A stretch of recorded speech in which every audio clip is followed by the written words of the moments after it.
There's a special kind of devastation that comes from being told you're unwanted in the very home you helped create. When my daughter-in-law looked me straight in the eye and called me a plague on their house, I felt something inside me shatter and then immediately harden into steel. What she didn't know was that I'd spent 43 years learning how to solve problems, and she had just become my biggest one. Sometimes the people who underestimate you the most are the ones who give you the greatest motivation to prove them wrong. Before we jump back in, tell us where you're tuning in from, and if this story touches you, make sure you're subscribed, because tomorrow, I've saved something extra special for you. My name is Margaret Thompson, and at 62, I thought I understood the shape of my life. I was wrong about so many things, but mostly I was wrong about family loyalty and what it actually means when tested by real adversity. For 28 years, I worked as a senior loan officer at First National Bank of Ohio, a job that taught me everything about financial pressure, mortgage defaults, and exactly how quickly a family's entire world can crumble when the payments stop coming. I never imagined I'd use that knowledge as a weapon, but life has a way of teaching you skills you never thought you'd need. I raised my son David on my own after his father died in a construction accident when David was only 9 years old. The life insurance settlement was modest, enough to keep us afloat, but not enough to make things easy. I worked overtime whenever I could get it, took on weekend shifts at the bank, and spent my evenings helping David with homework at our kitchen table under the fluorescent light that flickered, but never quite died. Our little two-bedroom ranch house in Middletown wasn't much to look at, but it was ours. And David knew that every single thing we had came from honest work and careful planning. David was a good student, not brilliant but steady and determined. He played baseball in high school, worked summers at the hardware store, and never gave me a moment's trouble. When he decided he wanted to study business at Ohio State, I was proud but worried. The tuition was manageable with financial aid, but the living expenses, books, and everything else added up quickly. I took out a small home equity loan to help cover his costs, telling myself it was an investment in both our futures. David would graduate, get a good job, and eventually be able to take care of both of us. College changed David in ways I hadn't expected. He came home less frequently, started using words I had to look up, and developed opinions about wine and restaurants that seemed to come from a different world entirely. But I was proud of his growth, proud that he was experiencing things I'd never had the chance to explore. When he started bringing girlfriends home for holidays, I welcomed them warmly, hoping one might become the daughter I'd never had. Then he met Jessica during his senior year. Jessica Palmer came from what people in our town called old money, though later I learned her family's wealth was only 2 generations deep, built on her grandfather's successful chain of furniture stores across the Midwest. She was undeniably beautiful, with long auburn hair that always looked professionally styled, and clothes that probably cost more than my monthly mortgage payment. More importantly, she was smart, articulate, and seemed genuinely interested in David's plans for the future. When David first brought Jessica home for Thanksgiving during his senior year, I went out of my way to make a good impression. I cooked for 3 days straight, bought new placemats for our old dining table, and even splurged on a bottle of wine that the store clerk recommended. Jessica was polite, complimentary about the food, and asked thoughtful questions about my work at the bank. She seemed impressed that I'd raised David on my own and managed to put him through college. After dinner, as I was clearing dishes, I overheard Jessica talking to David in the living room. Her voice was warm and admiring as she said, "Your mom is incredible, David. What she's accomplished as a single mother, putting you through school, working so hard. You're so lucky to have someone who believes in you like that." I felt a flush of pride and genuine affection for this young woman who seemed to understand and appreciate the bond David and I shared. I should have paid more attention to how quickly people can change when circumstances shift in their favor. David graduated summa cum laude and was immediately recruited by a prestigious accounting firm in Columbus. Within 6 months, he was making more money than I'd ever dreamed of earning. Jessica graduated the same year with a degree in marketing and quickly found a position at an upscale advertising agency. They moved in together into a sleek downtown apartment, and suddenly their lives seemed to accelerate into a world of professional networking events, weekend trips to Chicago, and dinner parties with colleagues whose names I struggled to remember. I was happy for David's success, truly I was. But I began to notice subtle changes in how he spoke to me during our weekly phone calls.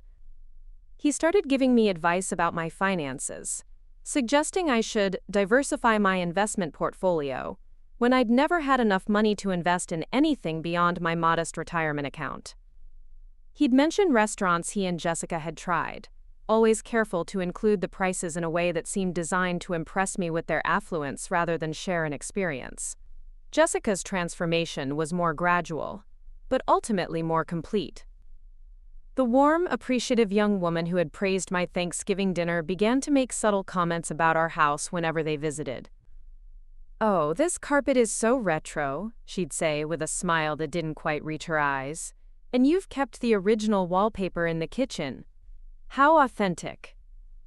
The word authentic in her mouth sounded like a polite way of saying outdated. When David proposed to Jessica 2 years after graduation, I was genuinely happy for them. I'd grown to love Jessica despite her increasingly apparent snobbishness, and I wanted David to have the kind of partnership and happiness that had been cut short for me when his father died. The engagement party was held at the Palmer family's sprawling suburban home, complete with a catered buffet and a bartender mixing cocktails I'd never heard of. I wore my best dress, a navy blue outfit I'd bought for David's graduation, and tried to mingle with Jessica's family and their friends. That evening, I overheard a conversation that should have served as a warning. Jessica was talking to her mother and a group of her college friends near the kitchen, and I'd stepped inside to help carry out more appetizers when I heard my name mentioned.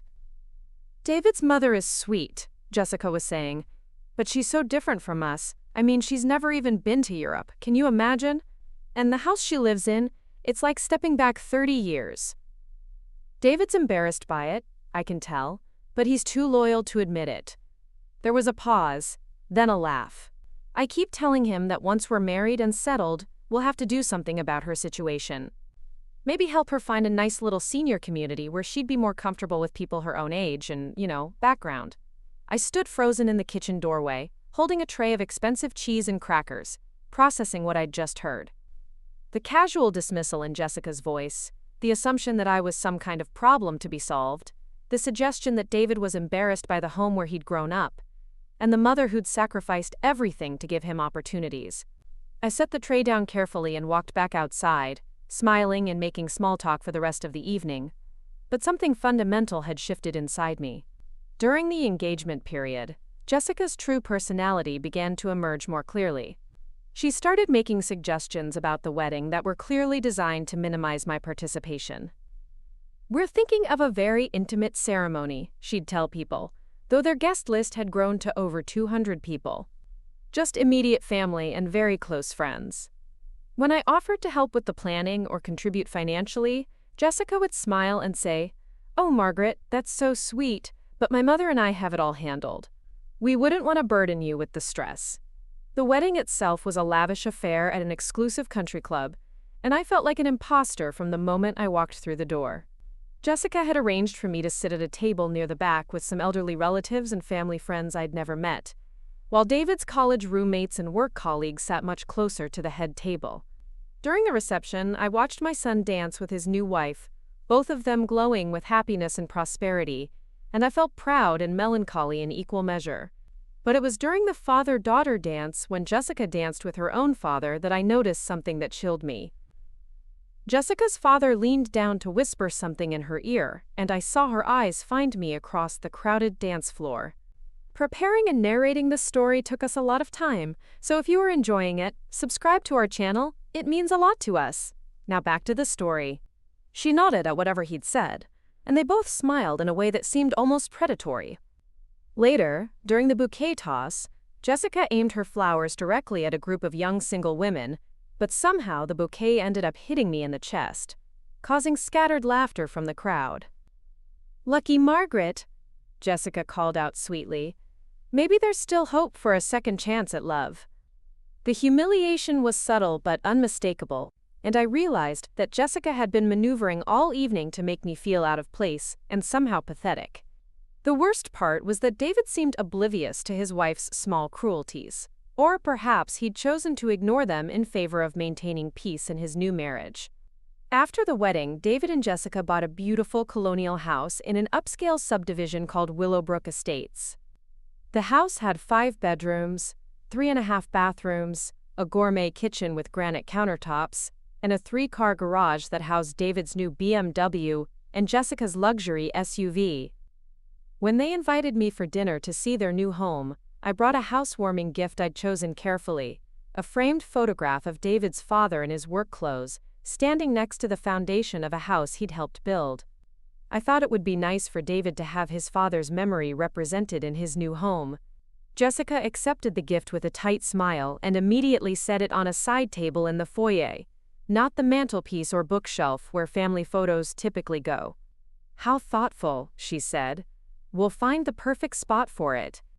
I never saw the photograph displayed anywhere during subsequent visits, and when I asked David about it months later, he mumbled something about still deciding where it would look best. The dinner that night was uncomfortable in ways I couldn't quite articulate. Jessica had prepared an elaborate meal that showcased her culinary skills, complete with wine pairings and multiple courses. She talked extensively about their plans to renovate the master bathroom, their upcoming vacation to Tuscany, and their ideas for landscaping the backyard. David nodded along enthusiastically, occasionally adding details about mortgage rates and property values. As I listened to them discuss their affluent lifestyle, I couldn't help but remember the nights David and I had eaten macaroni and cheese for dinner 3 times in 1 week, because I'd had to choose between groceries and his school supplies. I thought about the times I'd worked double shifts to pay for his baseball equipment, the way I'd mended his clothes instead of buying new ones, the vacation we'd never taken because every spare dollar went toward his future. When Jessica asked about my own life, her questions felt perfunctory and slightly condescending. "Are you still working at that little bank?" she asked, though First National was hardly little, and I'd been promoted to senior loan officer 2 years earlier. "And you're still in the same house? Don't you think it might be time to downsize to something more manageable?" I explained that I loved my job, that I'd recently been given additional responsibilities training new employees, and that my house was perfectly manageable for my needs. Jessica nodded with the kind of forced understanding people show when they think you're making poor life choices, but are too polite to say so directly. As the evening progressed, I began to notice that Jessica had a subtle way of correcting or contradicting almost everything I said. When I mentioned enjoying a new restaurant downtown, she'd wrinkle her nose and say, "Oh, we tried that place. The food was okay, but the atmosphere was a little too casual for our taste." When I talked about a book I'd recently read, she'd respond with, "I read that one too." I thought it was a bit simplistic, but I suppose it's fine for light reading. Every comment was designed to establish her superior taste and judgment while making me feel unsophisticated and out of touch. The worst part was watching David's face during these exchanges. He didn't defend me or challenge Jessica's subtle put-downs. Instead, he'd nod along or change the subject, clearly uncomfortable but unwilling to confront his wife's behavior. During the drive home that night, I found myself crying in my car for the first time since David's father had died. But these weren't tears of grief. They were tears of recognition. I was beginning to understand that the warm, appreciative young woman I'd welcomed into our family had been a performance, and the real Jessica was someone who saw me as an embarrassment and an obstacle to the sophisticated life she was building with my son. Over the following months, the pattern became more established. David and Jessica would invite me for holiday dinners and special occasions, but Jessica's treatment of me grew increasingly cold and dismissive. She'd seat me at the far end of their dining table, serve me smaller portions than other guests, and find ways to exclude me from conversations about their future plans. When David wasn't around, she'd make comments about my clothes, my car, or my house that were ostensibly helpful suggestions but felt more like attacks on my dignity. The breaking point came during Easter dinner in their 2nd year of marriage. Jessica had invited her parents, her sister and brother-in-law, and several of their couple friends for an elegant celebration. I'd brought a homemade carrot cake, David's favorite dessert since childhood, and had dressed in my best outfit, hoping to feel more confident among their affluent crowd. From the moment I arrived, Jessica seemed determined to make me uncomfortable. She greeted me at the door with a bright smile and said, "Margaret, you look so nice. That dress is so classic it never goes out of style because it never was in style." Her laugh was light and musical, but the insult was unmistakable. During dinner, Jessica regaled the table with stories about their recent vacation to Napa Valley, their plans to renovate their kitchen with custom cabinets, and David's promotion at work. When someone asked about family, Jessica talked extensively about her parents' recent cruise and her sister's children, but when the conversation briefly turned to me, she introduced me as, quote, who still works at a small-town bank and lives in the same little house where David grew up. The way she said little house made it sound quaint and pitiful, and I saw several of their friends exchange glances that confirmed my growing suspicion that Jessica had been talking about me behind my back, painting me as some kind of burden or embarrassment that David had to endure out of obligation. After dinner, as I was helping clear dishes despite Jessica's protests that I was a guest and shouldn't work, I overheard a conversation between Jessica and her sister in the kitchen. They were discussing their summer vacation plans, and Jessica's sister mentioned that she was worried about leaving her elderly mother alone for 2 weeks. That's exactly why Jessica and I are trying to get David to do something about his situation, Jessica's mother chimed in, her voice carrying clearly from the kitchen. It's not healthy for a young couple to feel responsible for an aging parent who refuses to acknowledge that she needs more appropriate living arrangements. David's mother seems sweet enough, Jessica's sister replied diplomatically. Sweet, yes, Jessica said, and I could hear the eye roll in her voice. But completely out of touch with reality. She's still living like it's 1985, working at this tiny bank, driving a car that's practically an antique. David feels guilty because she made all these sacrifices when he was young, but honestly, that was her choice. She can't expect him to sacrifice his future because she refuses to adapt to the modern world. I stood in the dining room, holding a stack of dirty plates, feeling like I'd been punched in the stomach. The casual cruelty of Jessica's words, the way she dismissed my entire life as some kind of failure to adapt to the modern world, the implication that my love and sacrifice for David were burdens he needed to escape. It was almost too much to process. But what hurt most was the silence that followed. No one defended me. No one pointed out that my sacrifices had made David's success possible. No one mentioned that I was a competent, independent woman who had raised a successful son and built a respectable career. I was simply an inconvenient remnant of David's humble past, something to be managed or disposed of so that his new life could proceed without embarrassment. I finished clearing the table mechanically, said my goodbyes with a smile that felt like it might crack my face, and drove home in a daze. That night, I sat in my living room looking at the photographs on my mantelpiece. David at various ages, his father in his work clothes, family vacations to state parks, because that was all we could afford. I thought about the life I'd built through hard work and determination, the respect I'd earned at the bank, the colleagues who valued my experience and judgment. I wasn't a failure or an embarrassment. I was a woman who had overcome real hardship and created a good life for herself and her son. If Jessica couldn't see that, if she was determined to treat me like some kind of burden that David needed to shed, then perhaps it was time to show her exactly what kind of burden I could become. The next Monday, I went to work at First National Bank with a new sense of purpose. I'd spent over 2 decades learning everything there was to know about mortgages, loan approvals, credit reports, and financial pressure points. I knew how to read between the lines of a financial statement, how to spot the warning signs of someone living beyond their means, and exactly how much stress a household budget could handle before it collapsed entirely. For the first time since Jessica had entered our lives, I was going to put that knowledge to use for something other than helping people achieve their dreams. I was going to find out exactly how solid the foundation of David and Jessica's perfect life really was, and if I found any cracks, I was going to apply pressure until the whole structure came tumbling down.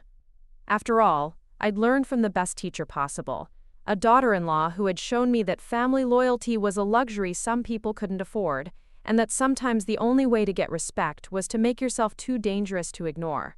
The first thing I did was pull David and Jessica's mortgage file.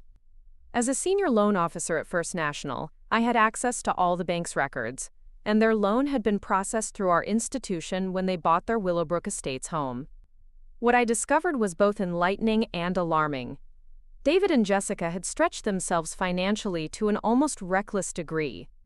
Their combined income was impressive on paper, but when I calculated their debt-to-income ratio, including their mortgage, car payments, credit cards, and student loans, they were living right at the edge of financial stability.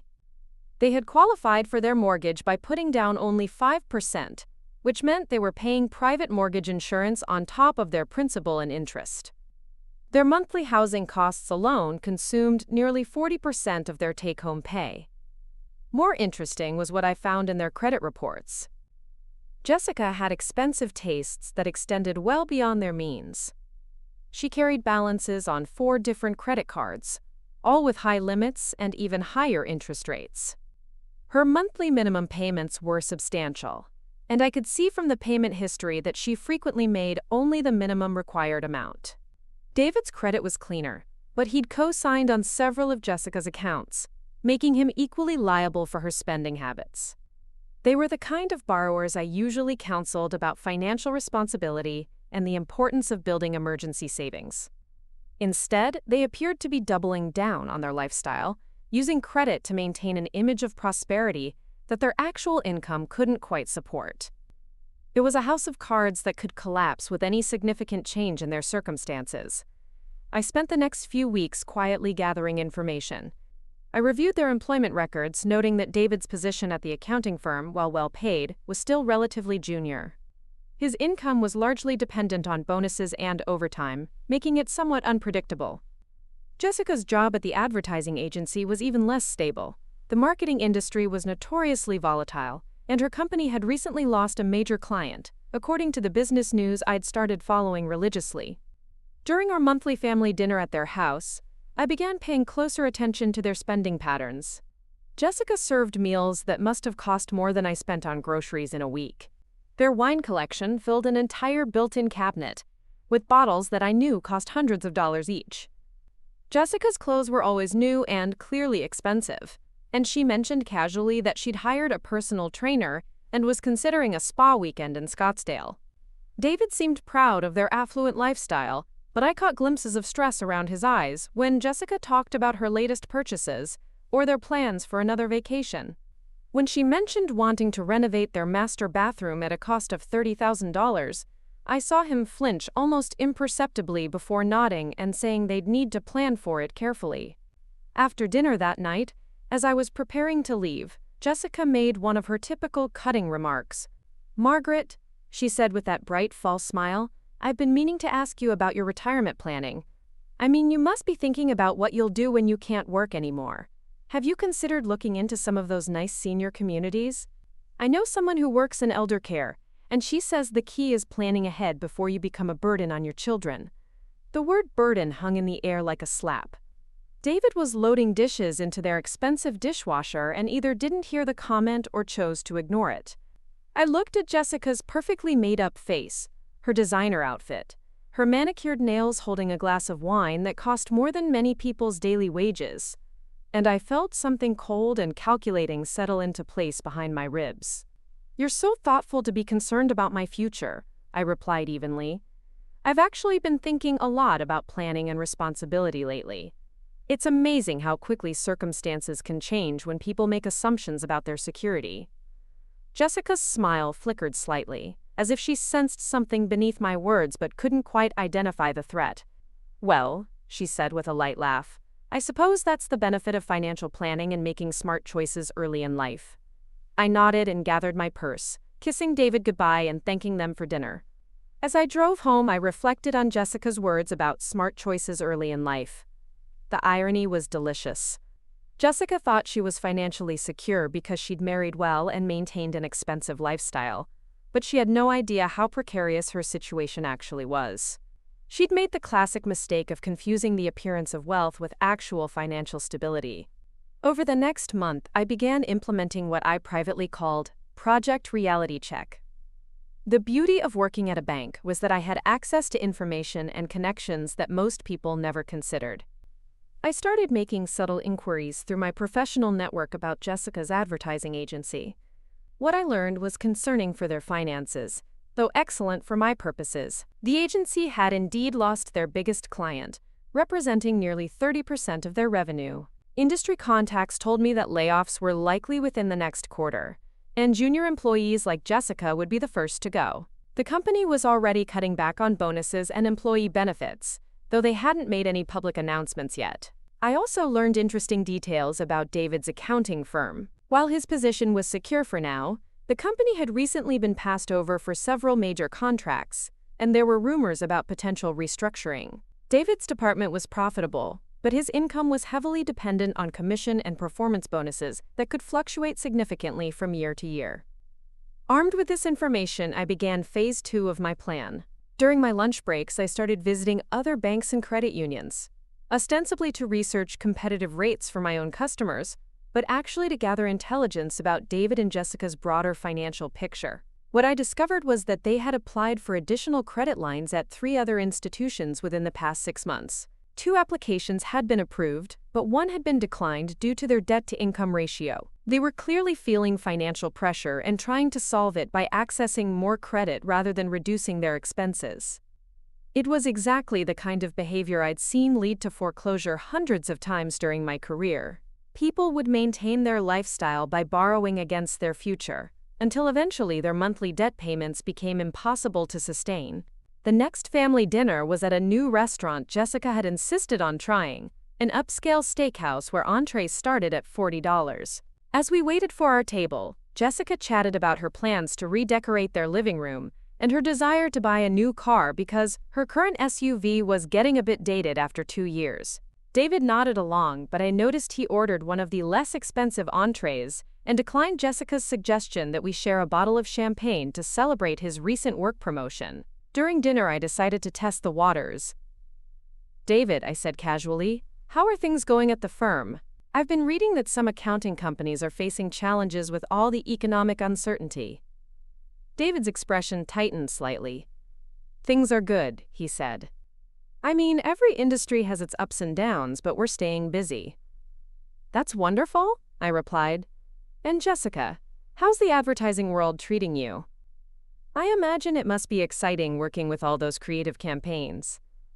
Jessica launched into an enthusiastic description of a recent project, but I noticed she didn't mention anything about the client loss or the rumored layoffs. Either she was genuinely unaware of her company's financial problems, or she was deliberately hiding them from David. As the evening progressed, I began dropping subtle hints about financial responsibility and the importance of emergency savings. "You know, in my line of work, I see so many people who look successful on the surface but are actually living paycheck to paycheck," I said during dessert. "It's heartbreaking when something unexpected happens and their whole world falls apart because they never built up any cushion." Jessica bristled slightly at the implied criticism. "Well, I think some people are just naturally more comfortable with risk," she said. "David and I believe in investing in our quality of life and trusting that our hard work will pay off. We're not the type to hoard money out of fear." "Of course not," I agreed. "There's definitely a balance between being prudent and being overly cautious. I just think it's wise to be prepared for the unexpected. You never know when circumstances might change." David was looking uncomfortable with the direction of the conversation, so I changed the subject to safer topics. But I could see that my words had planted a seed of concern. Throughout the rest of the meal, I caught him glancing at Jessica with a thoughtful expression, as if he was calculating something in his head. After dinner, as we walked to our cars, David lagged behind while Jessica went ahead to get their vehicle from the valet. "Mom," he said quietly, "can I ask you something? Do you think Jessica and I are being too aggressive with our spending? I mean, we're doing well, but sometimes I wonder if we should be saving more." It was the opening I'd been waiting for, but I had to be careful not to overplay my hand. "Honey," I said gently, "you're both smart, capable adults. I'm sure you're making the best decisions for your situation. I just want you to be happy and secure." He nodded, but I could see the wheels turning behind his eyes. "It's just that sometimes I feel like we're always spending money as fast as we make it, you know? Like we're on this treadmill where we have to keep running faster and faster just to stay in the same place." "That's a common feeling," I said carefully. "Maybe it would be worth sitting down and really looking at your budget together. Sometimes when people are busy and successful, they don't realize how much their lifestyle costs until they add it all up." David agreed that was probably a good idea, and we hugged goodbye. As I drove home, I felt a mixture of satisfaction and guilt. I was manipulating my own son, using his trust in my financial expertise to plant doubts about his marriage and lifestyle. But then I remembered Jessica's words about me being a burden and her casual dismissal of everything I'd accomplished in my life. If she wanted to treat me like an enemy, then perhaps it was time to show her what having an enemy actually meant. The following week, I received a call at work that made my pulse quicken with anticipation. Jessica's advertising agency had announced their first round of layoffs, and according to my industry contact, Jessica was on the list. The information wouldn't be made public for another few days, and the affected employees wouldn't be notified until Friday afternoon. I spent the week preparing for what I knew would be a pivotal moment in my campaign. I researched unemployment benefits, severance package standards for Jessica's position level, and the typical timeline for finding new employment in the advertising industry. I also reviewed David and Jessica's mortgage terms and calculated exactly how long they could maintain their current lifestyle on David's income alone. The numbers were not encouraging for them, but they were perfect for my purposes. Friday evening, my phone rang. It was David, and I could hear the stress in his voice before he even spoke. "Mom," he said, "Jessica lost her job today. The whole marketing department got eliminated. I'm not sure what we're going to do." I made appropriately sympathetic noises while internally celebrating this stroke of perfect timing. "Oh, honey, I'm so sorry to hear that. How is Jessica handling it?" "She's pretty upset," David said. "She keeps saying it's just temporary, that she'll find something better quickly, but I don't know. The job market is pretty tough right now." "I'm sure she will," I said soothingly. "Jessica is talented and experienced. In the meantime, I suppose you'll need to adjust your budget to manage on one income for a while." There was a long pause. "Yeah," David said finally. "We're gonna have to figure some things out. Cancel some plans, maybe cut back on expenses." "That's smart," I agreed. "It's always better to be conservative during transitions like this. Is there anything I can do to help?" "Thanks, Mom, but we'll be okay. Jessica thinks she might have some leads already, and I'm hoping for a good bonus this quarter." After we hung up, I sat in my kitchen and smiled for the first time in months. Phase 1 of Project Reality Check was complete. Now Jessica would learn what real financial pressure felt like, and David would start to understand the difference between looking wealthy and actually being financially secure. Over the weekend, I used my access to public records and professional databases to research Jessica's severance package and unemployment eligibility. As I suspected, her severance was minimal because she'd been with the company for less than 3 years. Her unemployment benefits would cover perhaps 20% of her previous income, leaving a massive gap in their household budget. I also took the opportunity to drive through their neighborhood and observe their house with fresh eyes. The lawn was professionally maintained, which probably cost $200 a month. They had a security system with monthly monitoring fees. Their driveway featured both a BMW and a luxury SUV, representing easily $800 in monthly payments plus insurance costs. Even their mailbox was an expensive custom design that probably cost more than most people spent on furniture. Every detail of their lifestyle represented monthly expenses that had been manageable with 2 incomes, but would be crushing with only David's salary. They were about to get a very expensive education in the difference between necessity and luxury. Monday morning, I arrived at work early and began preparing for the next phase of my plan. I knew that within the next few weeks, David and Jessica would be looking for ways to reduce their expenses and possibly access additional credit to bridge Jessica's unemployment period. I wanted to be ready with some very specific suggestions when they inevitably came to me for advice. I started by researching their current mortgage terms and calculating the costs and benefits of refinancing. On the surface, a refinance might look attractive because interest rates had dropped slightly since they'd purchased their home. However, given their changed financial circumstances and Jessica's unemployment, they would likely have difficulty qualifying for better terms. Moreover, the closing costs and fees associated with refinancing would actually increase their monthly expenses in the short term.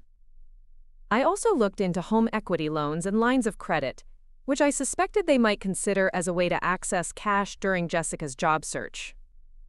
Again, their current debt levels and Jessica's unemployment would make approval unlikely, and even if they qualified, the additional monthly payments would strain their budget even further. But the most interesting possibility was something they probably hadn't considered yet: the consequences of missing even one mortgage payment. Because they'd put down such a small down payment and had been making payments for less than 3 years, they had very little equity in their home. If they were forced to sell quickly due to financial pressure, they might not even break even after paying realtor commissions and closing costs. Tuesday evening, David called again. "Mom," he said, and I could hear exhaustion in his voice. "I was wondering if I could ask your professional opinion about something. Jessica's been job hunting, but it's looking like it might take longer than we hoped. We're trying to figure out the best way to manage our expenses until she finds something." "Of course, honey," I said warmly. "I'm happy to help however I can. Why don't you and Jessica come over for dinner this weekend, and we can sit down and look at your options together?" "That would be great," David said, relief evident in his voice. Jessica mentioned maybe refinancing the house or getting a home equity loan to give us some breathing room. "Those are certainly options worth exploring," I agreed, though I knew they were likely dead ends given their current situation. "We'll look at everything and figure out the best approach." After we hung up, I spent the evening preparing materials for our weekend meeting. I created spreadsheets showing various scenarios for their budget, carefully calculated to demonstrate how precarious their financial situation really was. I researched average job search timelines for advertising professionals and unemployment rates in their industry. I prepared explanations of different loan options and their requirements, knowing that most would be unavailable to them given Jessica's unemployment. Most importantly, I prepared a timeline showing exactly how long they could maintain their current lifestyle on David's income alone and what would happen to their credit rating, their mortgage payments, and their ability to keep their house if Jessica's unemployment extended beyond 3 months. I was going to give them exactly what they'd asked for: professional financial advice. The fact that this advice would reveal the fundamental instability of the lifestyle Jessica had insisted on maintaining was simply an unfortunate consequence of their poor planning. Saturday arrived gray and drizzly, perfect weather for the somber financial discussion we were about to have. David and Jessica arrived at my house looking stressed and tired. Jessica's usual polished appearance had slipped slightly. Her clothes were still expensive but less meticulously coordinated, and I noticed she wasn't wearing the elaborate jewelry that typically adorned her outfit. "Thank you so much for doing this, Margaret," Jessica said as they settled into my living room. For the first time since I'd known her, she sounded genuinely grateful rather than condescending. "We really appreciate your expertise." "Of course," I replied, spreading the papers I'd prepared across my coffee table. "I've put together some materials to help us look at your situation objectively. Why don't you start by telling me exactly what your current monthly expenses are?" For the next hour, we went through every aspect of their budget. David had brought their bank statements and credit card bills, and as we added up their monthly obligations, I watched Jessica's face grow progressively paler. She clearly had never calculated the total cost of their lifestyle, and seeing it laid out in black and white was obviously shocking. Their mortgage payment, including insurance and taxes, was $2,800 per month. Car payments totaled $850. Credit card minimum payments were $640. Add in utilities, insurance, groceries, gas, and basic living expenses, and their absolutely essential monthly costs were over $5,000. That didn't include any discretionary spending on restaurants, entertainment, clothes, or travel. David's take-home pay, after taxes and his retirement contributions, was approximately $5,700 per month. That left them with less than $700 of breathing room, and they'd been regularly spending far more than that on their lifestyle expenses. "This can't be right," Jessica said, staring at the numbers. "We've been managing fine on our incomes." "You've been managing," I agreed carefully, "but you've been using credit to bridge the gap between your income and your spending. Look at these credit card balances from 6 months ago compared to now." I showed them a comparison I'd prepared, demonstrating that their credit card debt had increased by nearly $8,000 over the past 6 months, even with both of them employed. They'd been slowly sliding into debt without realizing it, maintaining their lifestyle by borrowing against their future. "The good news," I continued, "is that we can definitely create a plan to get through this period, but it's going to require some significant changes in your spending patterns." I pulled out another spreadsheet showing a modified budget that would allow them to survive on David's income alone. It required cutting their discretionary spending to almost zero, eliminating their gym memberships, canceling their cable and streaming services, eating all meals at home, and making only minimum payments on their credit cards. "This looks like poverty," Jessica said, her voice rising slightly. "We can't live like this. Surely there are other options." "There are," I agreed, "but they come with risks." "Let's look at refinancing first." I explained that while refinancing might reduce their monthly payments slightly, they would likely not qualify for the best rates given Jessica's unemployment. Moreover, the closing costs would add several $1,000s to their debt load, and the savings would be minimal. "What about a home equity loan?" David asked. I had prepared for this question as well. Given your current debt-to-income ratio and Jessica's employment status, most lenders would be reluctant to approve additional debt, I explained. Even if you found a lender willing to work with you, the interest rates would be high, and you'd be adding another monthly payment to your obligations. I paused, letting them absorb the information. There's also the question of what happens if Jessica's job search takes longer than expected. The advertising industry has been particularly volatile lately, and it's not uncommon for experienced professionals to be unemployed for 6 months or more. Jessica's face had gone white. 6 months? That's impossible. I have contacts, experience, a good reputation. I'm sure you do, I said gently, but the reality is that there are a lot of talented people looking for work right now. It's better to plan for a longer timeline and be pleasantly surprised than to assume it will be quick and find yourselves in real trouble. I pulled out my final set of calculations, the ones that showed what would happen if they couldn't maintain their mortgage payments. If you miss even one payment, it will severely damage your credit rating, I explained. 2 missed payments will trigger default proceedings. Given how little equity you have in the house, foreclosure becomes a real possibility very quickly. The room fell silent except for the sound of rain against my windows. David was staring at the papers with a stunned expression, while Jessica looked like she might be sick. "There has to be something else we can do," Jessica said desperately. "What about borrowing from family, or finding some kind of emergency assistance program?" I looked at her steadily. "Those are certainly options worth exploring," I said.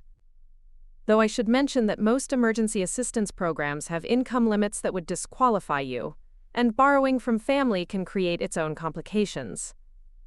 David looked up at me with an expression I recognized from his childhood, when he'd come to me with a problem that seemed insurmountable to his young mind. "Mom," he said quietly, "what would you do if you were in our situation?" It was the question I'd been waiting for, the moment when my son would finally acknowledge that his mother's experience and wisdom might be worth something after all. I leaned back in my chair and considered my response carefully. "If I were in your situation," I said slowly, "I would start by making the hard choices immediately, rather than waiting until I had no other options. I'd sell the BMW and buy a reliable used car with cash, eliminating that payment entirely. I'd cut up all the credit cards and stop using them for anything. I'd cancel every subscription and service that isn't absolutely essential. I'd have a yard sale and sell everything we didn't actually need." Jessica started to protest, but I held up my hand.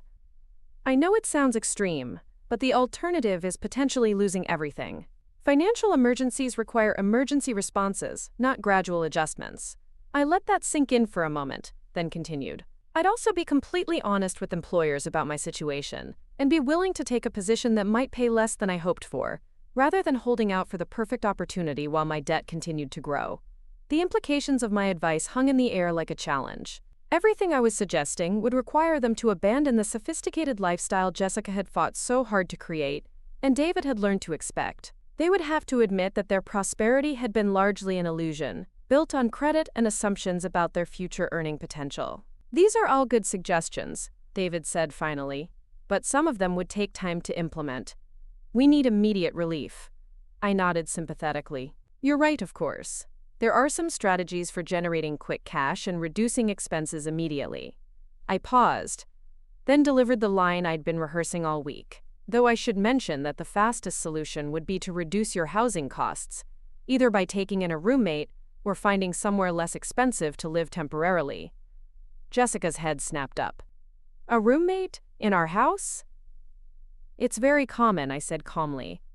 "A lot of people rent out spare bedrooms to help with mortgage payments. You have that beautiful guest room that's never used. You could probably get $700 or $800 a month for it, which would make a significant difference in your budget."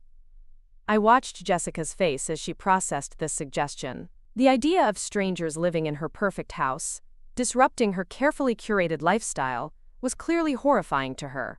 But the numbers didn't lie, and she was smart enough to understand the math. "Or," I continued casually, "if that doesn't appeal to you, you could consider temporarily moving somewhere less expensive until Jessica finds work and you can rebuild your financial stability." David was nodding thoughtfully, but Jessica looked stricken. "Move? But we just bought this house. And our neighbors, our social connections, David's commute to work." "These are all valid concerns," I agreed. "But they're lifestyle considerations, not survival necessities. The question is whether maintaining your current living situation is worth the financial risk you're taking." I gathered up the papers and handed copies to both of them. "Take some time to think about it," I said. "You don't have to make any decisions today, but I would encourage you not to wait too long. Financial problems don't get easier to solve if you ignore them." As they prepared to leave, Jessica turned to me with an expression I'd never seen before. Gone was the confident, condescending woman who had spent years treating me like an embarrassment. In her place was someone who looked genuinely scared and uncertain. "Margaret," she said quietly, "I want you to know how much we appreciate your help with this. I know I haven't always been. I hope you know that we value your advice." It wasn't an apology exactly, but it was an acknowledgement that the power dynamic between us had shifted. For the first time since she'd entered our family, Jessica was asking for my help instead of tolerating my presence. "Of course, dear," I replied with a warm smile. "Family takes care of family, especially during difficult times." As I watched their expensive cars pull out of my driveway, I reflected on how much had changed in just 1 week. Jessica's job loss had stripped away the illusion of financial security that had made her so arrogant and dismissive. Now she was beginning to understand what real vulnerability felt like, and she was discovering that the mother-in-law she'd treated as a burden might actually be the only person qualified to help them navigate their crisis. But this was only the beginning. I had planted seeds of doubt about their lifestyle and their financial choices, and those seeds would continue to grow as their situation deteriorated. Because unless Jessica found a well-paying job very quickly, which I knew was unlikely given the industry conditions I'd researched, their problems were going to get much worse before they got better. And when they did, I would be ready with more professional advice, more reality checks, and more opportunities to show Jessica exactly what kind of burden I could become when I set my mind to it. 2 weeks after our financial planning session, Jessica still hadn't found employment, and the cracks in their perfect facade were becoming impossible to hide. David called me every few days with updates that grew progressively more desperate, though he tried to maintain an optimistic tone. Jessica had applied to dozens of positions, he told me, but the responses were disappointing. Companies were either hiring at salary levels far below what she'd been earning, or they weren't hiring at all. I expressed appropriate sympathy, while privately celebrating each piece of bad news. Through my industry contacts, I knew that Jessica's former company had been blacklisted by several major clients following some questionable business practices that had come to light after the layoffs. Former employees were finding it difficult to secure references, and there were whispers about potential legal issues that made hiring managers wary of anyone associated with the agency. Jessica, of course, was unaware of these industry developments. She continued to believe that her unemployment was simply bad timing, rather than a reflection of deeper problems with her professional reputation. This ignorance worked perfectly for my purposes, as it meant she wasn't taking the drastic action necessary to secure any available employment, instead holding out for positions that matched her previous salary and status. During this period, I began implementing the more subtle aspects of my campaign. I started having casual conversations with neighbors in their Willowbrook Estates community, introducing myself as David's mother, and expressing concern about how stressed the young couple seemed lately.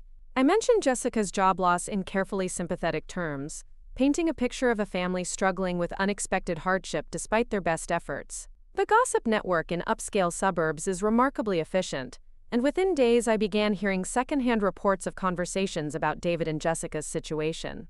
Their neighbors had noticed that Jessica's car hadn't been leaving the house during business hours, that they'd stopped hosting their usual weekend gatherings, and that their lawn service had been canceled, leaving David to mow their expansive yard himself on weekends. I also took the opportunity to research the financial histories of other residents in their neighborhood. What I discovered was fascinating and useful. Several families had experienced foreclosures or short sales within the past 5 years, victims of the same pattern of overextension that David and Jessica were now experiencing. The neighborhood's property values had been artificially inflated by buyers who qualified for mortgages they couldn't actually afford long-term. This information became relevant sooner than I'd expected, when David called with news that made my pulse quicken with anticipation. "Mom," he said, his voice tight with stress, "we're gonna have to miss our mortgage payment this month. Jessica found a potential job lead, but the interview isn't until next week, and even if she gets it, she wouldn't start for another month." I made appropriate concerned noises while mentally calculating the cascading consequences of this decision. "Oh, honey, that's a difficult situation. Have you spoken with your mortgage company about your options?" "Jessica called them yesterday," David said. "They said they could potentially work with us if we can demonstrate that the unemployment is temporary, but they need documentation and a plan for catching up on payments." "That makes sense," I replied. "Most lenders are willing to work with borrowers who communicate proactively about temporary hardships. What kind of documentation are they requesting?"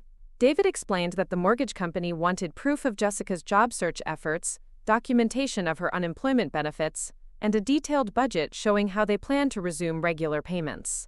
They were also offering a forbearance program that would allow them to temporarily reduce their payments, but the missed amounts would be added to the end of their loan term with additional interest charges.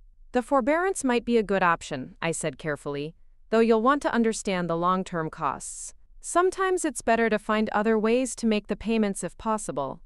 "We've been trying," David said, and I could hear exhaustion in his voice. "We sold Jessica's jewelry and some of our furniture, but it's not enough. And honestly, I'm starting to worry about my own job security. The firm has been losing clients, and there's talk about salary cuts." This was news I hadn't expected, and I felt a thrill of excitement mixed with genuine concern for my son. If David's income was also at risk, their financial collapse would accelerate far beyond what I'd originally planned. "Have they given you any indication of how likely these salary cuts are?" "Nothing official," David replied, "but the partners have been having a lot of closed-door meetings, and they canceled the annual retreat that was supposed to happen next month. I'm trying not to panic, but I keep thinking about what you said about emergency planning." I spent the next few minutes offering reassurance and practical advice about protecting his position at work, while privately planning how to leverage this new development. If both David and Jessica were facing income uncertainty, they would become completely dependent on my guidance for navigating their financial crisis. After we hung up, I spent the evening researching David's accounting firm and discovered that my son's concerns were well-founded. The company had indeed lost several major clients, and there were rumors circulating about potential merger discussions with a larger firm. Such mergers typically resulted in staff reductions, particularly among junior and mid-level employees like David. I also looked into the specific forbearance program their mortgage company had offered. While it would provide temporary relief, the long-term costs were substantial. The missed payments would be added to their principal balance with compound interest, effectively increasing their total debt by several $1,000s. Moreover, having a forbearance on their credit report would make it difficult to qualify for any additional credit or refinancing in the future. But the most interesting aspect of their situation was timing. If they missed their first payment this month and then struggled to resume regular payments due to continued unemployment or reduced income, they would quickly find themselves in a downward spiral. Each missed payment would damage their credit rating further, making it harder to qualify for assistance programs or alternative financing. Within 6 months, they could easily be facing foreclosure proceedings. The next week brought the news I'd been hoping for. Jessica's job interview had gone poorly, David reported, and the position had been offered to another candidate. Worse yet, David's firm had announced that they were implementing temporary salary cuts of 15% for all employees while they worked through their client retention issues. "I don't know what we're going to do," David said when he called to update me. "Even with the forbearance, we're going to struggle to make our payments when they resume. And Jessica is starting to talk about taking any job she can find, even if it pays half of what she was earning before." "That might not be a bad strategy," I said gently. "Sometimes it's better to accept a temporary step backward than to risk losing everything while waiting for the perfect opportunity." I know you're right, David said, but Jessica is having a hard time accepting it. She keeps saying that taking a low-paying job will hurt her professionally in the long run, that potential employers will see it as desperation. I recognized Jessica's logic as the same kind of pride-driven thinking that had gotten them into this situation in the first place. She was more concerned with maintaining her professional image than with solving their immediate financial crisis. It was exactly the kind of stubborn blindness that would make my campaign even more effective. Maybe it would help if she talked to someone outside the family about her options, I suggested. Sometimes it's easier to hear difficult truths from a neutral party. Actually, David said, she mentioned wanting to talk to you again. She was really impressed with how clearly you explained our situation last time, and she thinks you might have some ideas about career transition strategies. I smiled at the irony. Jessica, who had spent years dismissing my advice and treating me like an embarrassment, was now actively seeking my counsel. Of course, I said warmly. I'd be happy to help however I can. Why don't you both come over this weekend, and we can brainstorm some approaches. After we hung up, I began preparing for what I knew would be a crucial conversation. Jessica was reaching a breaking point where her pride and her financial reality were in direct conflict. I needed to help tip that balance in favor of desperate action, while positioning myself as her most valuable ally in navigating the crisis she'd created through her own poor choices. I spent the week researching job placement strategies and networking approaches, but I also investigated something more interesting: the specific employment contracts and non-compete agreements common in Jessica's industry. What I discovered was that many advertising agencies included clauses that restricted former employees from working with competing firms for specified periods, particularly if those employees had been laid off due to client conflicts or performance issues. Given the circumstances of Jessica's termination and the rumors about her former company's business practices, it was possible that she would face legal obstacles to employment with certain firms, further limiting her options and increasing the pressure to accept lower-paying positions outside her field. Saturday arrived with an early autumn chill that seemed to match the mood when David and Jessica came to my house. Jessica looked tired and stressed, her usual polished appearance replaced by the slightly desperate look of someone who'd been job hunting unsuccessfully for weeks.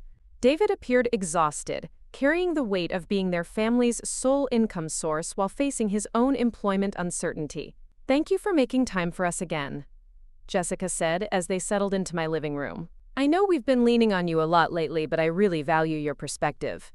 "Of course, dear," I replied, noting how much more genuine her gratitude sounded compared to her previous forced politeness. "I'm glad I can help. Why don't you tell me how the job search has been going?" For the next 30 minutes, Jessica described her employment efforts with increasing frustration. She'd applied to over 50 positions, she said, but most hadn't resulted in even initial interviews. The few interviews she'd secured had either ended with rejections or offers at salary levels that would barely cover their monthly expenses. "I'm starting to think there might be something wrong with my resume or my references," she said. "Some of these positions seemed perfect for my background, but I keep getting passed over for candidates with less experience." I nodded sympathetically while recognizing this as my opportunity to introduce some uncomfortable realities. "The job market can be very challenging," I agreed, "especially when you're coming from a company that's had recent difficulties. Sometimes potential employers are cautious about hiring from organizations with reputation issues." Jessica's face went pale. "Reputation issues? What do you mean?" I explained, as gently as possible, what I'd learned about her former company's client problems and the industry whispers about questionable business practices. Jessica listened with growing horror as I described how former employees were finding their professional networks contaminated by association with the agency's scandals. "But I wasn't involved in any of that," Jessica protested. "I worked on completely different accounts." "I'm sure you did," I replied, "but unfortunately, guilt by association is very common in professional settings. Fair or not, employers often prefer to avoid any potential complications." David was staring at Jessica with a mixture of sympathy and frustration. "Why didn't you mention any of this before?" he asked. "If there are industry issues affecting your job prospects, shouldn't we have factored that into our planning?" Jessica's composure began to crack. "I didn't know," she said, her voice rising slightly. "Nobody told me about any of this. I thought I was just having bad luck with applications. I leaned forward with practiced concern. This actually explains quite a bit about your job search results, I said. But it also means we need to recalibrate our approach. If you're facing industry barriers in advertising, you might need to consider transitioning to a different field entirely. The suggestion hung in the air like a death sentence for Jessica's professional identity. Everything she'd worked for, all the networking and reputation building she'd done in advertising, would be essentially worthless if she had to start over in a new industry. "What kind of transition are you thinking about?" David asked quietly. I pulled out materials I'd prepared, showing entry-level positions in related fields like customer service, retail management, and administrative support. The salary ranges were sobering. Most topped out at less than half of what Jessica had been earning in advertising.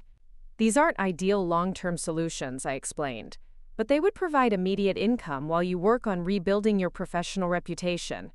Sometimes it's necessary to take a step backward in order to move forward again." Jessica was studying the job listings with obvious dismay.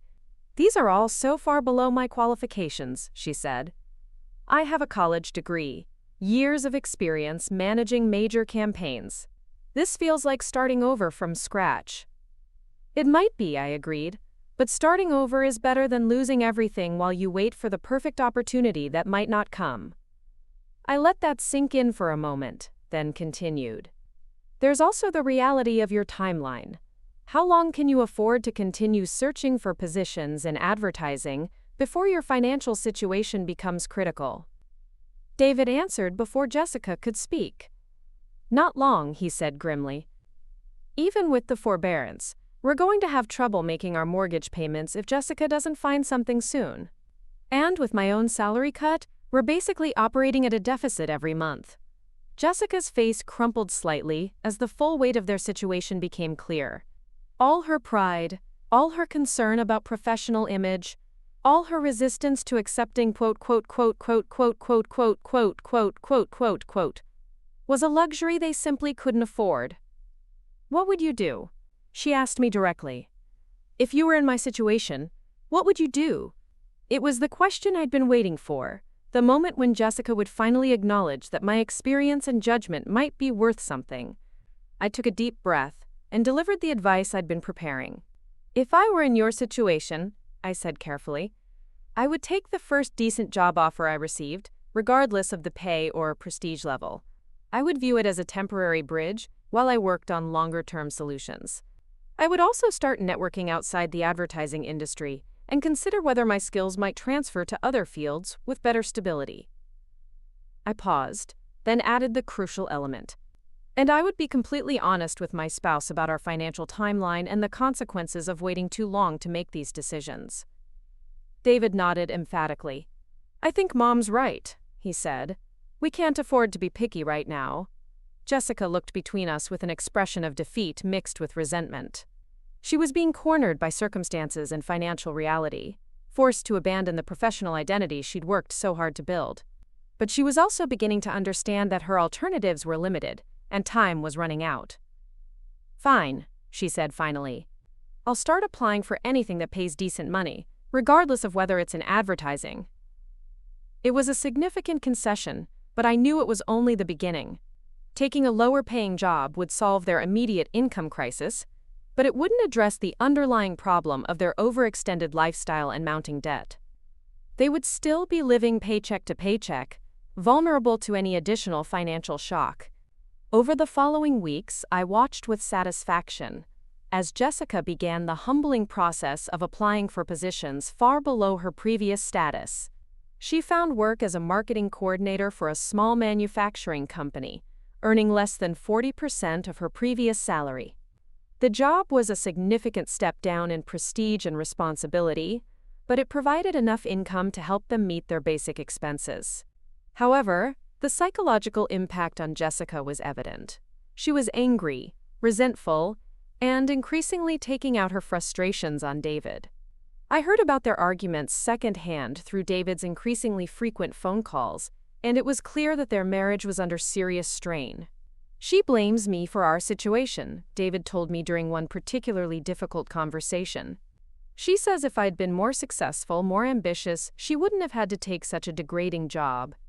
I made sympathetic noises while internally noting how quickly Jessica's gratitude for my help had transformed back into blame and resentment.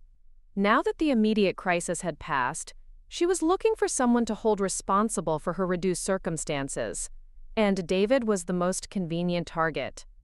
Marriage is always challenging during financial stress, I said gently, but hopefully things will improve as you both adjust to the new situation. I don't know, David said, and I could hear real doubt in his voice. Sometimes I wonder if we're fundamentally incompatible about money and priorities. I mean, I grew up understanding that financial security requires sacrifice and careful planning. Jessica seems to think that success should be effortless and that any struggle is someone else's fault. This was exactly the kind of reflection I'd been hoping to inspire. David was beginning to see the differences between his values and Jessica's, recognizing that their approaches to responsibility and hardship were fundamentally at odds. But the real test of their relationship was still to come. Despite Jessica's new employment, their financial situation remained precarious. They were making their mortgage payments, but barely, and they had no cushion for unexpected expenses. Moreover, their credit rating had been damaged by the missed payment and forbearance, making it difficult to access additional credit if needed. I knew it was only a matter of time before another crisis would test their already fragile stability. And when that crisis came, I wanted to be ready to offer the kind of assistance that would permanently alter the power dynamics in our family. The opportunity came sooner than expected when David called with news that made my heart race with anticipation. "Mom," he said, his voice tight with panic, "our furnace just died, and the repair estimate is $8,000. We don't have that kind of money, and winter's coming fast." I expressed appropriate concern while mentally celebrating this perfect stroke of timing. A furnace failure in October was exactly the kind of unexpected expense that could push their already strained budget over the edge. Without heat, their house would be unlivable during the Ohio winter, but an $8,000 repair bill would consume what little emergency savings they'd managed to scrape together. "Have you gotten multiple estimates?" I asked, playing the role of helpful advisor. "3 different companies," David replied. "They all say the same thing. The system is 20 years old and beyond repair. We need a complete replacement." I knew from my banking experience that major home repairs were often the final straw for families already struggling with financial problems. The choice between staying warm and making mortgage payments was no choice at all, but financing the repair would add another monthly payment to their already impossible budget. "What options are you considering?" I asked. "Jessica wants to put it on credit cards," David said, "but we're already close to our limits on most of them. I've been looking into personal loans, but our credit score has dropped since the mortgage issues, and the interest rates are terrible." I listened to his options with growing satisfaction.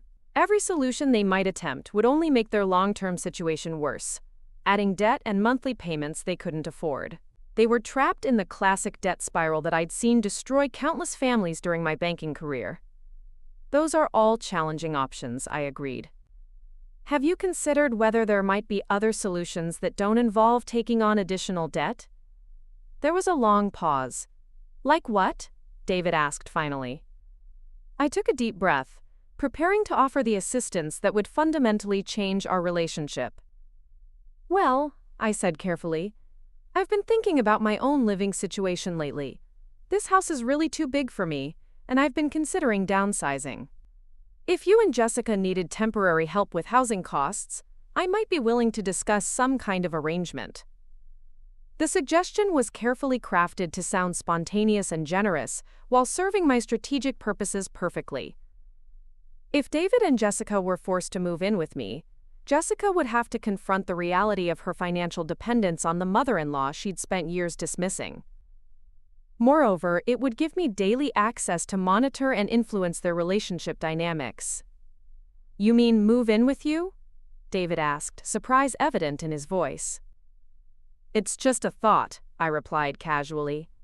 "You could save money on housing costs while you get back on your feet financially, and I'd appreciate the company. But I understand if that's not something you'd be comfortable with." I knew David would be tempted by the financial relief, but I also knew Jessica would resist the idea of living under my roof and accepting my charity. The conflict between their practical needs and Jessica's pride would create exactly the kind of tension I wanted to exploit. "I'd need to discuss it with Jessica," David said slowly. "But honestly, it might be our best option right now. We're drowning financially, and I don't see any other way to get ahead of our problems." After we hung up, I sat in my kitchen and smiled with genuine satisfaction. Everything was proceeding exactly as I'd planned. Jessica's job loss had initiated their financial collapse, the furnace failure had accelerated their crisis, and now they were facing the choice between accepting my help or losing their home entirely. Either way, Jessica was about to learn that the mother-in-law she'd called a plague on their house had far more power to help or harm them than she'd ever imagined. And I was going to enjoy every moment of teaching her that lesson. The call came 2 days later. "Mom," David said, his voice heavy with resignation. "Jessica and I talked, and we'd like to take you up on your offer. If you're serious about letting us stay with you temporarily, it would really help us get back on our feet." I could hear the defeat in his voice and knew that Jessica had fought the decision but ultimately been overruled by their financial reality. The proud woman who had spent years treating me like an embarrassment was about to become completely dependent on my generosity. "Of course, honey," I said warmly. "Family helps family. We'll work out all the details, but the important thing is that you'll have a warm place to stay and time to rebuild your finances." As I hung up the phone, I reflected on how completely the situation had reversed. Jessica had once called me a plague on their house, but now she was going to discover what it felt like to be a guest in mine. And I intended to be a very attentive hostess, making sure she understood exactly how much her circumstances had changed and who held the power in our family now. The best part was that she would have to accept my charity with gratitude, no matter how much it wounded her pride. After all, I was solving their housing crisis and saving them from foreclosure. How could she possibly complain about the generosity of the mother-in-law she'd worked so hard to marginalize? It was going to be a very interesting winter indeed. Moving day arrived with the first real bite of winter, and I watched from my front window as David and Jessica loaded their belongings into a rented truck. The irony wasn't lost on me that they were using their last bit of available credit to pay for the move to my house, the same house Jessica had once described as outdated and embarrassing. Jessica's face was a mask of controlled humiliation as she carried boxes up my front steps. Gone was the confident woman who had once critiqued my kitchen wallpaper and suggested I needed to find more appropriate living arrangements. In her place was someone who had to smile and express gratitude for the charity of the mother-in-law she'd spent years trying to marginalize. "Margaret, thank you so much for opening your home to us," she said as they finished unloading. "I know this isn't ideal for any of us, but we really appreciate your generosity." "Nonsense," I replied warmly, enjoying every moment of her forced graciousness. "Your family. This is what family does for each other during difficult times." I had prepared for their arrival carefully. David would be staying in his old bedroom, which I'd kept largely unchanged since his high school years. His baseball trophies still lined the shelves, and his graduation photo hung prominently on the wall. For Jessica, I'd set up the small guest room with basic furniture and a single bed, explaining that the room was too small for anything larger.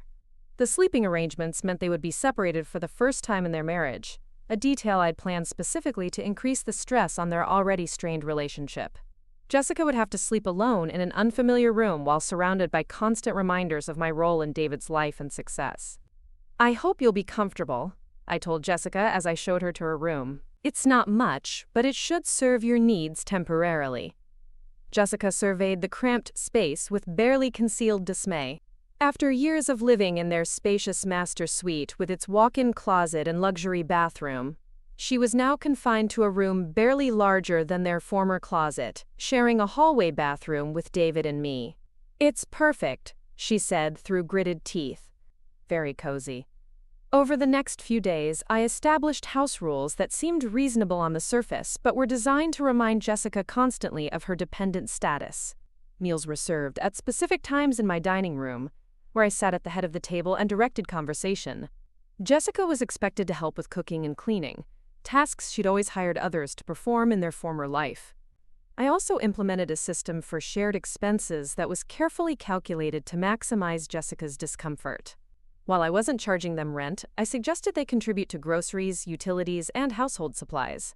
The amounts weren't large, but they represented another monthly obligation for people already stretched to their financial limits. Most importantly, I made sure that every conversation somehow circled back to their financial situation and their dependence on my assistance.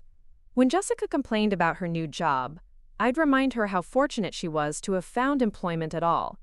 When David expressed frustration about his salary cut, I'd point out how much money they were saving by living with me.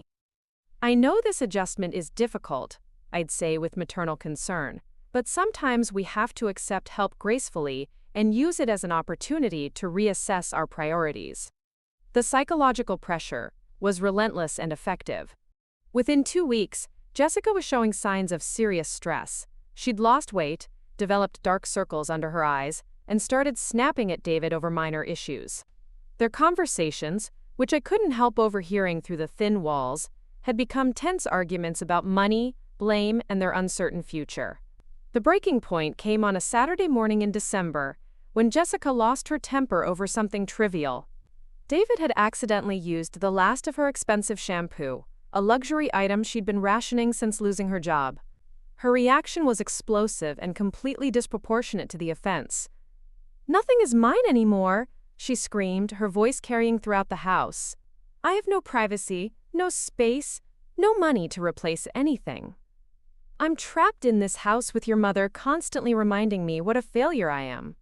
I heard David's voice, lower and calmer, trying to de-escalate the situation, but Jessica was beyond reasoning. "Don't you dare tell me to calm down," she continued. "Do you know what it's like living under the same roof as someone who obviously thinks I'm not good enough for you?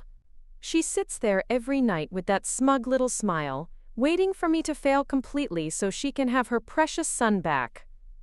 I smiled at her accuracy. Jessica might be many things, but she wasn't stupid. She'd correctly identified my strategy, even if she was powerless to counteract it. David's response was telling. Instead of defending Jessica or confronting me about my behavior, he focused on practical concerns. "We don't have any other options right now," he said wearily. "Mom is helping us when no one else could or would. Maybe if you could just try to be more grateful and less confrontational." "Grateful?" Jessica's voice rose to a near shriek. "I should be grateful for being treated like a charity case by a woman who's been undermining our marriage since day one." That afternoon, Jessica approached me with an expression of barely controlled desperation. "Margaret," she said, "I need to talk to you about our living situation." "Of course, dear," I replied, setting down my coffee cup. "Is there something specific that's bothering you?" Jessica took a deep breath, clearly struggling to maintain composure. "I think we need to discuss some boundaries. I understand that this is your house and you're being incredibly generous, but I feel like David and I need some space to work through our problems privately." I nodded sympathetically. "I can certainly understand that. Young couples need their independence, but I have to ask, are you planning to move out soon? Because if this is a temporary arrangement, I'm happy to be flexible. But if you're going to be here long term, we need to establish sustainable routines." The question hit Jessica like a physical blow. She knew as well as I did that they had no realistic prospect of affording their own place anytime soon. David's reduced salary and her lower-paying job barely covered their debt obligations and basic expenses. Saving for a security deposit and first month's rent would take months, assuming no additional financial emergencies. "We're working on it," Jessica said weakly. "We just need a little more time to get back on our feet." "Of course," I agreed. "There's no rush from my perspective. I enjoy having family around. And I know how much this arrangement is helping you financially." Over the following weeks, I watched Jessica's spirit break down incrementally. Every small kindness I offered came with subtle reminders of her dependence. Every favor I granted highlighted her powerlessness.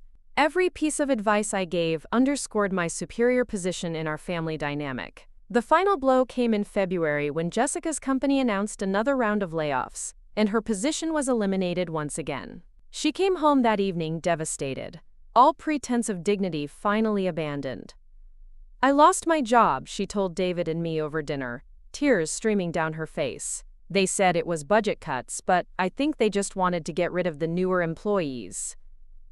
David's face went white. What are we going to do? We were barely managing with your income.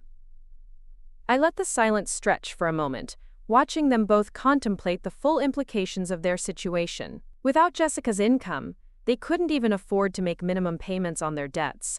They were facing bankruptcy, destroyed credit, and complete financial ruin. Well, I said finally, I suppose we'll just have to adjust our expectations again. Jessica, you'll need to find another position as quickly as possible, even if it's not ideal. And David, you might want to consider looking for additional income sources. Jessica looked up at me with an expression of pure defeat. What if I can't find anything? What if we can't recover from this?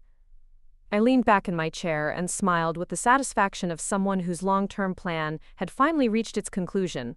Oh, I wouldn't worry too much about that, I said gently. After all, family takes care of family. You'll always have a place here with me. The horror on Jessica's face was unmistakable. She was beginning to understand that her temporary stay in my house might become permanent, that her financial dependence on me might never end. She would spend the rest of her life as a guest in the home of the woman she'd once dismissed as a plague. But, I continued, my voice taking on a slightly sharper edge, I do think this situation calls for some honest reflection about responsibility and gratitude. Some people in this family have made poor financial decisions and shown questionable judgment about priorities. Moving forward, I think it would be appropriate for everyone to acknowledge the realities of our situation. Jessica stared at me with dawning comprehension. This wasn't just about housing or temporary assistance. This was about power, control, and permanent consequences for her years of disrespect and dismissal. What exactly are you saying? She asked quietly. I smiled warmly, the expression of a loving mother-in-law offering guidance to a struggling family member. I'm saying that actions have consequences, dear. And sometimes those consequences last much longer than we expect. David was looking between us with confusion, not yet understanding the full scope of what was happening. But Jessica knew. She finally understood that the mother-in-law she'd treated as an irrelevant obstacle had orchestrated her complete downfall with methodical precision. You planned this, she whispered. All of it. The financial advice, the job search guidance, even letting us move in here. You've been planning to destroy us from the beginning. I maintained my gentle smile. I've been helping my family navigate a difficult financial situation, I replied calmly. If you want to interpret my assistance as something malicious, that says more about your character than mine. Jessica turned to David desperately. Can't you see what she's doing? She's been manipulating everything from the start. She wanted me to fail. David looked exhausted and overwhelmed. Jessica, Mom has been helping us when no one else would. Maybe instead of looking for someone to blame, you should focus on figuring out how to move forward. The betrayal in Jessica's eyes was complete. Her own husband was choosing to believe my version of events over hers, accepting my charity while dismissing her accusations. She was truly alone now, dependent on the mercy of someone who had every reason to withhold it. I understand you're upset, I said softly. Financial stress can make people say things they don't mean. But we're family, and family supports each other through difficult times. I hope you'll remember that going forward. Jessica sat in stunned silence, finally understanding the full scope of her defeat. She had called me a plague on their house, and in response, I had brought a real plague: foreclosure, financial ruin, and complete dependence on my goodwill. She would wake up every morning in my house, eat food I provided, and smile gratefully for the charity of the woman she'd spent years trying to marginalize. That night, I heard her crying softly in her small room, the sound of someone who had finally learned that family loyalty wasn't optional and respect wasn't negotiable. She had chosen to treat me as an enemy, and I had shown her exactly what having an enemy could cost. The next morning, Jessica appeared at breakfast with red eyes but a resigned expression. Margaret, she said quietly, I want to apologize for what I said last night. I know you've been incredibly generous to us, and I'm grateful for everything you've done. I nodded graciously, accepting her surrender with the magnanimity of a victor. Apology accepted, dear. We all say things we don't mean when we're under stress. As I watched her mechanically eat the breakfast I'd prepared, I reflected on how completely the balance of power had shifted. Jessica would spend the rest of her life knowing that her security depended on my continued goodwill, that the mother-in-law she'd once dismissed held the keys to her survival. Some debts, I'd learned, could only be paid through complete surrender, and Jessica had finally learned the true cost of treating family like disposable conveniences rather than permanent obligations. From now on, she would remember exactly what kind of plague I could be when properly motivated. Up next, you've got 2 more standout stories right on your screen. If this one hit the mark, you won't want to pass these up. Just click and check them out.